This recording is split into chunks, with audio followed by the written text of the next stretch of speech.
Good evening, my name is Norma Nevares. I'm an AGAC MP student. Today I will be presenting the History and Physical number 2 for Acute and Critical Illness, Didactic, Nursing 5461. The patient is a 65-year-old male who presents to the emergency department as a trauma transfer from Gerald Champion Hospital in Alamogordo, New Mexico for status post-fall. Patient's chief complaint is altered mental status. The patient suffered questionable seizure activity with fall. Fall was not witnessed. During EMS transport, the patient suffered a seizure en route and lasted a total of 5 minutes. Upon arrival to UMC El Paso, the patient had a low GCS of 7 and was intubated with a 7.5 ET tube, 24 centimeters at the teeth. An EKG was also obtained and resulted in atrial fibrillation with RVR. An amiodarone drip had been started 1 milligram a minute, and cardiology team had been consulted.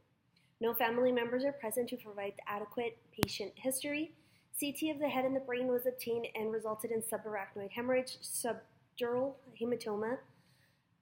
Neurology and neurosurgery team have been consulted for further evaluation and possible intervention. A TBI protocol is to be initiated. For the patient's review system, fortunately not able to obtain due to the patient being intubated and on sedation. And again, like mentioned before, there was no family members present at the time.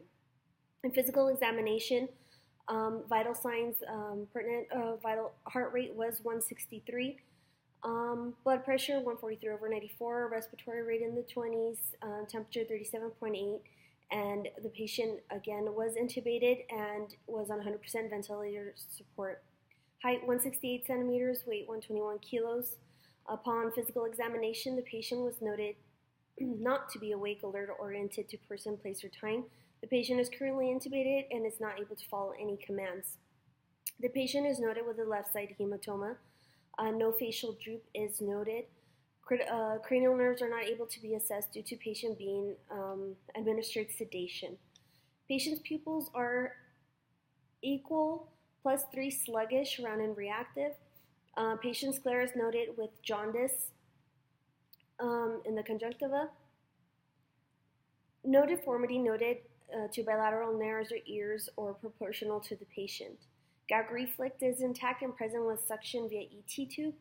The trachea is noted to be midline and oral mucosa is pink and moist. No lymph masses are noted. Carotid pulses +2. Patient is noted with minimal respiratory distress. Patient's chest expansion is symmetric. Minimal expiratory wheezing is noted upon auscultation. Hypoactive bowel sounds are noted. Patient's abdomen is round and firm with noted distension and ascites. Hepatomegaly present. Patient is 1 out of 5 strength to the upper extremities and 1 out of 5 to the lower extremities. Flax scale pain level 1 out of 10 on sedation.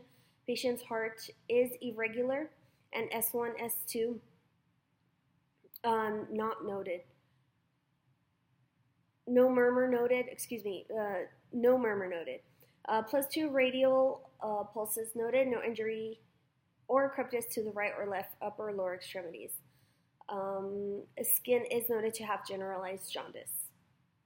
For patient's past medical history, the patient has a history of cirrhosis and seizure activity.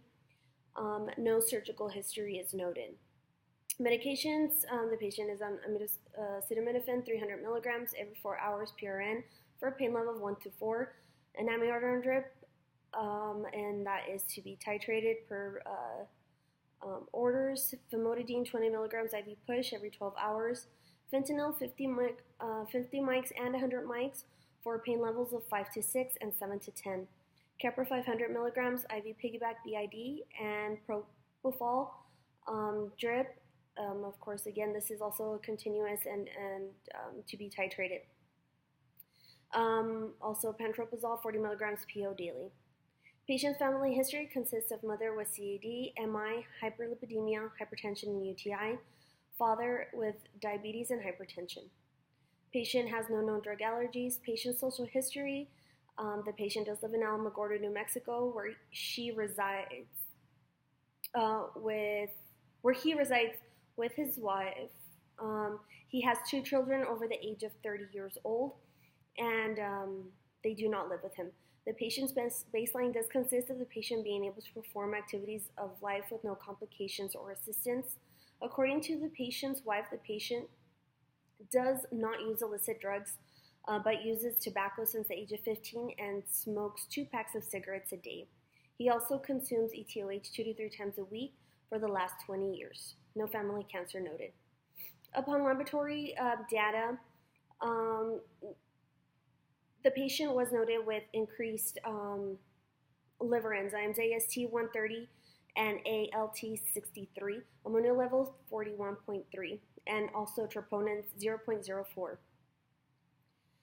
Upon imaging, the CT of the head and brain was obtained and resulted in acute subdural hematomas overlying the anterior right cerebral artery, small hemorrhagic contusions in the anterior temporal pole region of the right side, and right lateral midline shift 0.4 centimeters left to right.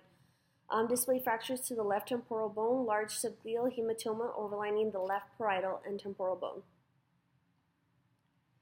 CT of the abdomen did result in no solid or hollow viscous injury, cirrhosis liver morphology with signs of portal hypertension and splenomegaly. The 2D echo resulted in 60 to 65% ejection fraction. Diastolic function could not be accurate due to the atrial fibrillation. And there was also mild pulmonary hypertension noted in the echo. For assessments, atrial fibrillation would be the first assessment. That's probably one of the most dangerous things and deadliest things that can happen to the patient. Atrial fibrillation is an irregular, often rapid heart rate and commonly causes poor blood flow and can increase your risk of stroke, heart failure, and other heart-related complications. This is an evidence-based. The patient is experiencing AFib with RVR and has increased rates of 160s. The 2D echo, as mentioned before, did result in 60 to 65% ejection fraction with the diastolic function that couldn't be assessed due to the atrial fibrillation. In the subarachnoid hemorrhage, this is also one of the rule-outs for TBI. A subarachnoid hemorrhage is a bleed between the brain and the tissues covering the brain. The patient is a possible status post-fall due to seizure activity. CT of the brain did result in the acute subdural hematomas overlining the right anterior cerebral artery and subarachnoid hemorrhage and small hemorrhagic contusions. The patient also did have a temporal bone fracture that also could have caused a possible TBI. Could have been a rule out. The patient also did have cirrhosis, did have past medical history. This is a late stage of scarring of the liver by many forms of diseases such as hepatitis and, in the patient's case, chronic alcoholism. CT of the abdomen did result in cirrhotic liver with splenomegaly and the patient did present with generalized jaundice in the skin and was noted with abdominal ascites.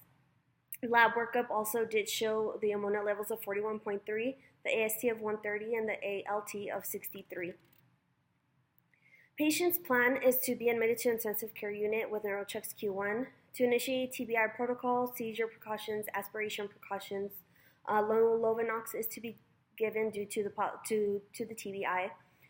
We do want the head of the bed at 45 degrees at all time. MRI of the brain and cervical spine and also sodium goals 145 to 150. CO2 levels 33 to 35. Patient is to be on sinus precautions until further evaluation. Pan cultures are to be done, blood, bilateral ball cath, and urine analysis. We are going to continue the amiodarone drip per the cardiology team. We're also going to start metoprolol 25 milligrams PO/BID. GI prophylaxis, we're going to start famotidine 20 milligrams PO daily. For pain control, we have the acetaminophen, the 300 milligrams every 4 hours for pain level 1 to 4, and the fentanyl 50 to 100 every 2 hours for pain levels 5 to 6 and 7 to 10. We are going to start the anticonvulsant for the seizure activity, 500 milligrams IV piggyback BID. We're going to continue the patient on sedation for propofol and to be titrated, pantoprazole 40 milligrams PO daily. We're also going to start a bowel regimen for Dococet 100 milligrams PO BID, and definitely consult the cardiology team for the AFib, and the neurology and the neurosurgery team for more follow-up, testing, and treatment.